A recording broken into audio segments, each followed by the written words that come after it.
Welcome to the Tiny Marketing Podcast. I'm Noel Block, and this show is made for solo consultants who want to get booked out without burning out. If you've ever thought, I just want this to feel easier, you're not alone. Around here, we focus on simple, sustainable growth that actually fits into your life so growth feels doable instead of overwhelming. My name is Johnny. I'm a sales trainer and strategist from Bridge Selling. Awesome. That was straight to the point. Thank you for joining me today. And we are talking about how you can have a better sales call. What would you say are the 3 things that people are doing wrong on sales calls? The big one is just going into it with no strategy at all, like no set game plan for how that call is going to be run. And because you're doing that, you don't have a game plan. Because you don't have a game plan, you don't have a way to score and assess where you're at. And then because you don't have either of those 2 things, your follow-up and your next steps are usually sort of random and sporadic. And so I think those are 3 of the big things. No set game plan, which means you're grading and you're scoring your deals differently from one to the next. And then it makes it impossible to have momentum moving one conversation to the next to a closed deal. So that's sort of 3 things lumped in one that all come from just having no game plan, having no strategy or structure for a call. And so most of the audience here are solo consultants and they're small teams. How should they be assessing if someone is a good fit or not? Like, how do they score when they don't have maybe a CRM that would typically be scoring? Yeah, well, it's super simple. A lot of times when people hear scoring or like analyzing deals, we're thinking tech, we're thinking Yeah, CRMs, that's we're the thinking, first but thing that it's comes not. into This my can be mind. done. No, yeah, this can be done on a spreadsheet. This can be done in your brain. This can be done on a notepad. And the way we like to look at it is anytime you're closing a deal, you're crossing a bridge. You're getting your customer from one side of the bridge to the next.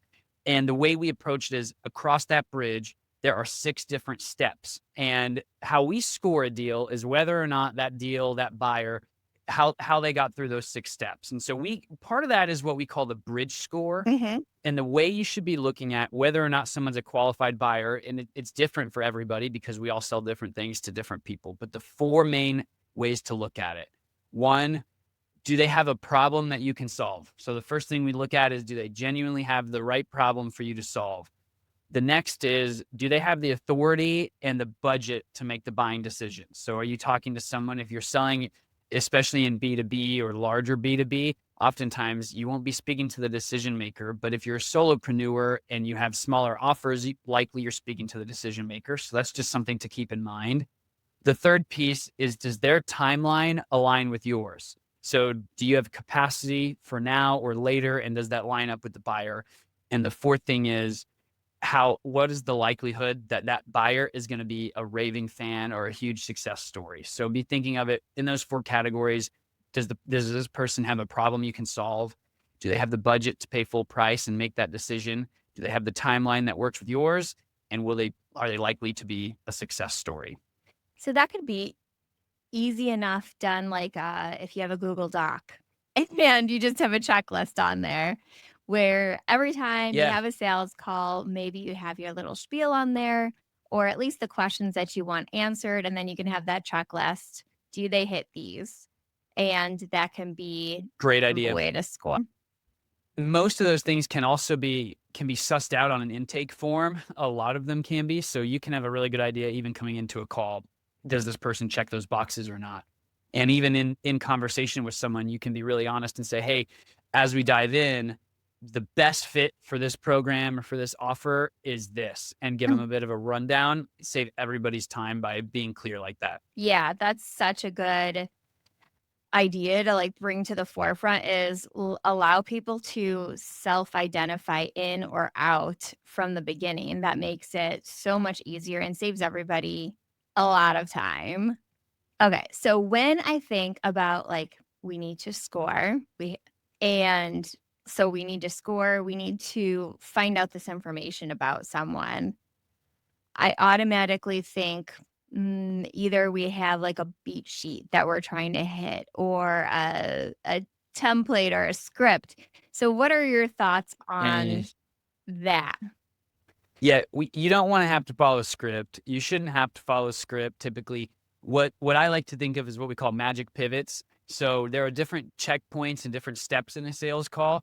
If it feels overly scripted and the whole thing is being run by a script, no one's gonna feel connection. So instead, I would focus on what are the parts of the call that feel most difficult to you, and can you really work on some language, some pivots that are gonna help you guide the conversation in that direction so that you don't feel tense and you don't feel stressful. Maybe you have a hard time asking for the sale or asking or talking about the finances. Can you create some magic pivots that you do get rehearsed and scripted within those pivots, but the rest of your call should feel organic. And the ultimate end place with any magic pivot or scripted language is that it never comes across like a script. Yeah. Yeah. I always find scripts or even pitch decks, they all feel like, this is not my vibe. I I'm not invested in this. I wanna talk about those magic pivots. So, let's say I'm on a sales call and it's come to that point where I need to figure out, do you have the budget for this offer? Like, is it worth moving you forward into, like, the next step? But I feel awkward. I don't know how to do it. What are Mhm. some pivots I can use? In the scenario you're talking about, I'd ask you where are you in the call typically when that situation might come up? Are you at the end? Are you in the middle? Walk me through that a Yeah, little for bit. me, it's probably like 75% through the call is when I'm usually asking about the budget. Probably should happen earlier, but let's say it's at Well, 75%. one Sure, 75%. One way to go about this is you can mention it early on. So mention it as early in the call as possible. That can help disarm the situation because if you wait too late and you wait till the end, what usually happens is the buyer, they might have sticker shock, or two, they just haven't put any thought into what they're willing to spend. And so if you wait till the end and you only have 5 minutes, 6 minutes left in the conversation, the natural thing to say is, thanks for all this info. Let me put some thought into it and get back to you, right? Mhm. The better way to go about it is as early as you possibly can. Say, hey, typically the program or our services cost this, or hey, our program is this. And we'll talk about the specifics about it, but just wanted to get that on your radar. Is that something that could potentially work for you? What you'll find is usually people will say, "Yeah, we might be able to make that work," or "That shouldn't be an issue," or they'll say, "No, that's completely not an option." Now, the beauty of it is if you get that last result where they say, "Absolutely under no option, like under no world would I be able to afford this," then you end the call or you say, "Well, great, you've got my time for the Yeah. next 20 minutes," and maybe you do some free coaching or something. But most of the time, people will say, "Yes, that's a possibility," or "We could probably make that work." And what happens to the buyer is when you confront that earlier on in the conversation, they now have the time to talk themselves into why it's worth that as you go through the rest of your value prop and the rest of your program. And so now they know the price and they're sort of adding up all the things as to why it may be worth that. So one way to get better at it is squeeze it in earlier, hit it head on, and then if you wait till the end and you're nervous, that energy comes off on the buyer. So typically I would just say get ahead of it early. Be Yeah. right up front with it. Yeah, and, they're always wondering, like, they're on that call because they're curious about money is part of that. So you Yeah, could just, like, break the ice and say, "Okay, you're probably wondering about the money, so let's talk about that first." I love that. And the way you just said that right there, you're probably wondering about the money. Let's talk about that first. That is a perfect magic pivot right there. And you might just I get love really good it. at saying that. And way to go. For anybody listening, if you heard that, that is a great line because listen to how Sarah said it there. It sounded organic because it was, we're just having a conversation. But she didn't say, let's talk budget, let's talk price point. She said more casually, you're probably worrying about the money. Let's talk about that first. That is a magic pivot right there. So something to tuck away and use. Excellent. I'm gonna use that from now on. Okay, so we're on a sales call, and okay, I feel pretty comfortable on sales calls, but let's say Okay. I'm not. I'm nervous. It makes me so uncomfortable, and I hate talking about money. I hate feeling salesy. It's all gross to me. How do I make this feel natural and conversational when that's not how I feel? One thing to think through is doing some soul searching for anyone on the other side of this that feels like that is like it's grimy and slimy is maybe making sure you're selling something that you really like to sell and you really enjoy selling makes all the difference in the world. And the other part of it is often that money side of it. We don't want to feel weird about taking money from somebody else. And so when we get really in a good state of mind that the money being spent is money well spent, it gets a lot easier. So I would say if there's something, let's say you're listening and you're in charge of, most of this audience is not like a sales rep at a larger company, you're selling something that you've developed yourself, an offer. Yeah, most of it's And so your what can you do? Yeah, what can you do to that offer to make it that much more convicting in your soul? And when you're starting out early on, I've been in business for myself my whole professional career. There are some times when you need to lower the price of something so you have that conviction behind it because you know it's a home run deal. And there are times when you need to raise it because it's worth way more. So if you're selling some, maybe you can enhance the offer to get more excited about it. But sometimes you need to sell it a little lower to really get that confidence and see it work and stack those wins before you can raise it. I think anytime I've had apprehension in selling something because of like just it's felt weird, it's because I lack some form of Yeah. conviction behind the sale. And those are some ways to get around it. That's spot on. That's what I've always seen too. Like, if you don't believe in the offer, if you don't think that that value is truly there, that's when you start feeling uncomfortable.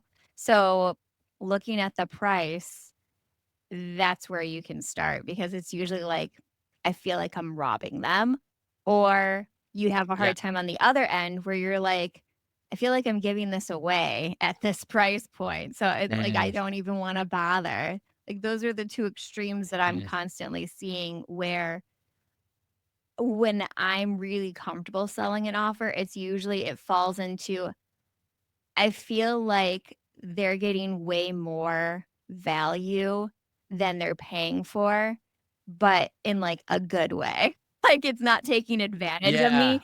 but, like, I feel good in giving this to them. Yeah. That's where you want to be. That's the sweet spot. I think it should always feel that way because if your buyer feels that same way too, they're going to pass along words to other people. They're going to want to buy again. You always want to feel like you're on that side of the value scale, that you're over delivering. Yeah, and I think, like, on the consultant end, like, the people who are listening to this right now, you can usually get to that point where you feel like you're giving something away that's really valuable for a fair price point when you're looking at your offer and you're fixing any like deliverability issues, like things that take up extra time that don't need to. So just looking at that offer Mhm. and taking out anything that's unnecessary. So it's not eating up your time so much, but it's high value. So it's I feel like it's usually an operations adjustment that can get you into that place. Mhm. I agree, or even a slight positioning, slight messaging thing. I think of working with one client on a project where they're selling a single day workshop Mhm. and they would position it as a single day workshop. But the reality was there were a couple follow-up calls. So really it was a 30-day engagement. Yeah. And even making that slight shift on saying, hey, rather than this is a one-day workshop, that feels high pressure. Like, what if we don't get everything done in the one day? And without even changing much, repositioning it to a 30-day engagement, close rates went through the roof. So those are some tactics and things to do to one, increase the service, the quality of service, over deliver on value, and make it seem like a no-brainer without really changing much at That's all. a really good point because when you set time parameters around your offer, people start doing the math and thinking, so it costs this much per hour to work with that person. Whereas if you give the offer a name and it's not so much around the parameters, like this is a sprint or this is an intensive instead of this is a 4-hour workshop, mind shift. Mhm, There's mhm. people are no longer Yeah, doing the math around your time. They're looking more at the smart. outcome. This is what I'll get at the end. Yep, spot on. Okay, let's look at the next point. So you said, how do you close more deals without more leads? So how do you improve your conversion rate, which is something all of my clients are wanting right now. I just brought in a whole bunch of new people into booked out in 6, and they're all in that point where they're selling their gateway offers. So they're gonna everybody scoot in a little bit closer right now. Yeah. Love it. Well, I like to think of the concept of revenue hiding in plain sight. So if you didn't change your offer, let's assume your offer's down. Let's assume you kind of know how you're getting your leads, but maybe your close rate's struggling and suffering. So rather than stressing about how can I get more leads, now the question is, how can I increase my revenue by just being better in conversation and better in the calls? And there's really two ways to do this. We talk about you need to have a game plan and a strategy, and some of the things we've already talked about earlier, the magic pivots, the ways to hit the money side head on, all those work. All those are super helpful to build out sort of your game plan. One thing that so many people forget to do is locking in next steps and locking in momentum because they're afraid of getting a no. We'd almost rather, our human insecurities would rather live with a deal in maybe they'll get back to me. They said they'd get back to me, or I'll follow Deal up. We'd purgatory. rather live in that space. Yeah, we'd rather live in deal purgatory or follow up hell, like I like to call it, if we want to use the different naming of it, but following up constantly because Yeah. we don't have a yes or a no. And so the way to eliminate that and spike your close rate is to get really good at when there's 5-6 minutes left in the call. Hey, what are your thoughts? And what feels like the right next step for you is something you may ask the other party. And then never let that conversation end without one of three things happening. Either deciding it's not a good fit and clean break, or closing the deal, or scheduling the next conversation. If it's anything but those three, the deal is good as lost. And so I would get very good at just implementing what are our next steps and what are we doing after this call. That will probably double the close rate of many people listening here. A simple tactic or strategy you can try is what we call 3 next steps. Mhm. My step as the salesperson, your step as the buyer, our next step together. It clicks really well together. So as you wind down a conversation, you can say, you suss out where they're at, you see what they want to do. First step, I'm going to send the contract. Next step, you're going to sign, and then we're going to schedule our onboarding together. That could be for someone ready to buy. For someone in the middle, it might be, hey, first, I'm going to send you this case study. Next, you give it a read and let me know all the questions you have about it. And third, let's meet again in 2 weeks. How does that work for you? And if you can get past the fear of them saying, no, I don't really want to meet with you again. If you can get past that, you're going to get so much more clarity and way more closed deals. Yeah, I really like that framework. Um, I'm also a big believer you need to have that next step on that sales call. That's why I love gateway offers, because once you have that call, it's like, okay, the next step is to book your gateway offer. We can get a time now. The next one I have available is this date and this time. Does that work for you? And it's an easy way Brilliant. to ease someone into an entry point offer. Spot on. Okay. And the last thing we wanted to touch on is how to stop guessing on discovery calls so you can guide your prospects through to the next step. That sounds like this. Is that this? Yeah, this is a huge part of it. The other part is none of this is possible if we don't understand the real pain point or the real problem behind what the other person is trying to achieve. And it's very easy to start a conversation with, hey, talk to me a little bit about, what you'd like to learn, or tell me what caught your attention and what led you to this call. But the best sellers we know are asking 11 or more questions in their calls. And close rates go 74% higher when a sales rep can ask 11 or more questions. That's And that's interesting. for a whole bunch of reasons.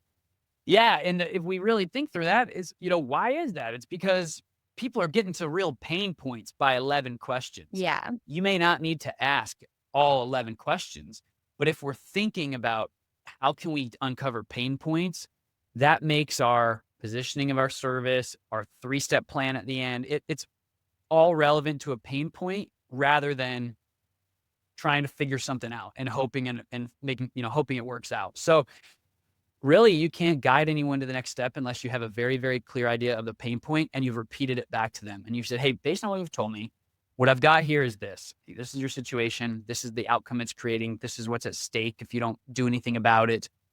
Is there anything I missed? That's one magic pivot that I would recommend a lot of people use is that what's I missed? Is there anything I missed? Because once you get used to saying that, people will open up with a lot of gold.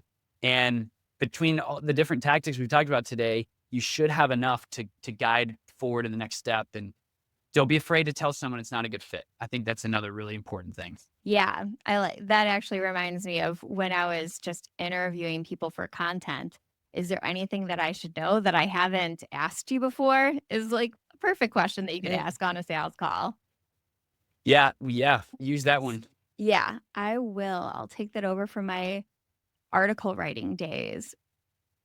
Oh, I remember what question I was going to ask you. So you said that you should have at least 11 questions. Are there any specific questions that we never want to miss?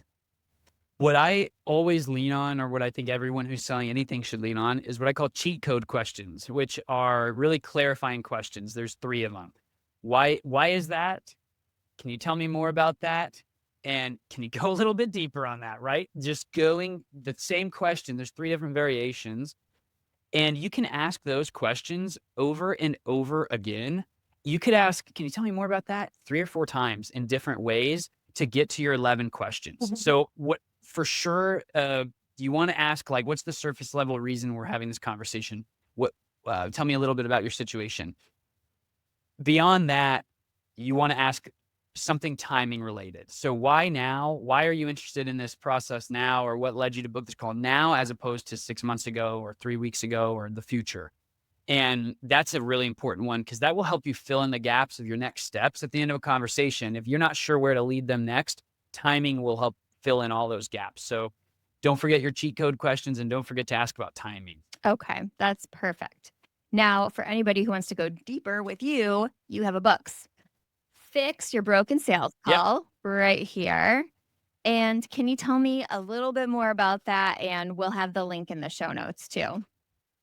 Sure. Yeah. Fix Your Broken Sales Calls. It's a book on how can you design your ideal sales call? How can you make one that works well for you, that accomplishes all the steps on the bridge we talked about earlier? And then coming out of that, you're going to have your own like secret scoring formula for how to rate a deal and a sales call. And it's not super techy. It's super simple and easy to execute on. And the book will give you examples on how other companies have used the framework, how other solopreneurs have used the framework, and how you can build it for yourself I too. am so excited to get into that. I told you I'm in the middle of a launch right now, so I haven't read anything for Yes. pleasure or business, but I am so excited to dig in this. I can't even explain how much I love content around sales, because it felt like such a mystery to me when I started my business. So it just excites me so much to understand like the psychology, and it's just I actually enjoy it now. Good. Well, I hope you enjoy the book too. Yes, I can't wait to get into it. Before we wrap up, how can people find you online and how can they work with you? Yep, bridgeshelling.com is the best way to book a time. You can talk with me if you're having struggles in your sales process. We'd be happy to learn more about it and see if we can do something to help you out. LinkedIn, Johnny Holston, you'll see my name in the show notes. That's a good place to connect. Also, our work is a mixture of training, coaching, and strategy. So wherever you fall in that spectrum, be happy to have a chat and see if we can help you get dialed in on your sales. Awesome. And who are you typically working with?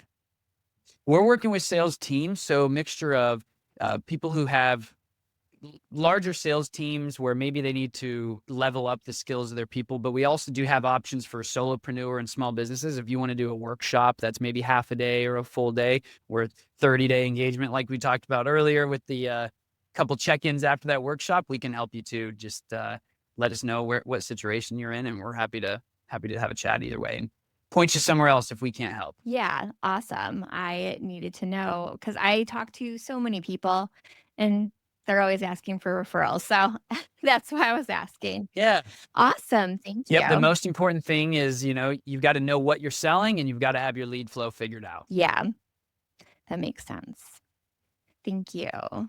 If this episode made things feel a little more doable, I'd love to help you take the next step with the Booked Out Blueprint. It's a practical, low-pressure session to clarify your offers, your marketing, and what actually moves the needle. You can book yours through the link in the show notes. You don't have to figure it out alone.